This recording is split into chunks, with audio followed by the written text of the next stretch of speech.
Small wonders Montessori and pre school एक ऐसा pre school है जो आपके बच्चों के दिमाग की सोचने और समझने की क्षमता को बढ़ाता है। स्मॉल वंडर्स में बच्चों को बुक और पेंसिल से पहले चीज़ें महसूस कराई जाती है, जैसे शेप्स, कलर, अल्फ़ाबेट्स, नंबर्स, जो कि बच्चों को सीखने और समझने में काफ़ी आसान होता है।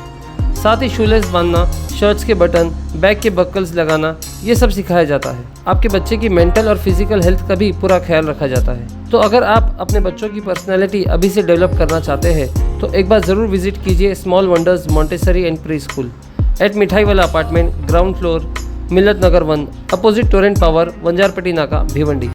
महाराष्ट्र में थमा पहले चरण का चुनाव प्रचार, जाने 5 सीटों पर किसका किससे मुकाबला। महाराष्ट्र में आज लोकसभा चुनाव के पहले चरण के प्रचार का आज आखिरी दिन था। आज शाम पहले चरण का प्रचार खत्म हो चुका है। महाराष्ट्र में 5 चरणों में चुनाव होने हैं, जहां पहले चरण के लिए 19 अप्रैल को मतदान होगा।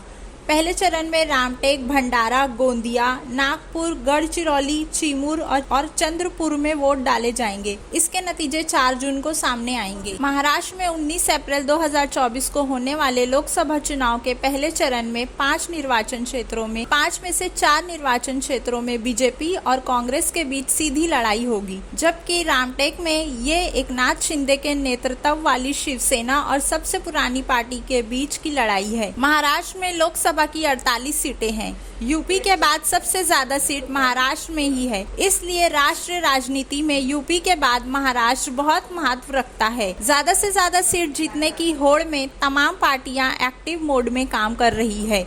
महाराष्ट्र के अलावा देश भर में पहले चरण के लिए 21 राज्यों की कुल 102 सीटों पर मतदान होगा। चंद्रपुर में महाराष्ट्र के वन मंत्री सुधीर और कांग्रेस की प्रतिभा धानोरकर के बीच मुकाबला होगा। भंडारा, गोंदिया में बीजेपी उम्मीदवार सुनील मेंढे का मुकाबला कांग्रेस के प्रशांत पडोले से होगा। गढ़चिरौली, चिमूर में भी बीजेपी के मौजूदा सांसद अशोक नेते और कांग्रेस नेता नामदेव कृष्ण के बीच सीधी टक्कर होगी।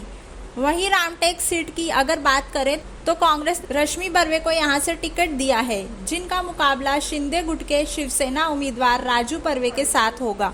शिवसेना महाराष्ट्र में 21 सीटों पर, कांग्रेस 17 सीटों पर, एनसीपी शरद पवार गुट की पार्टी 10 सीटों पर चुनाव लड़ेगी।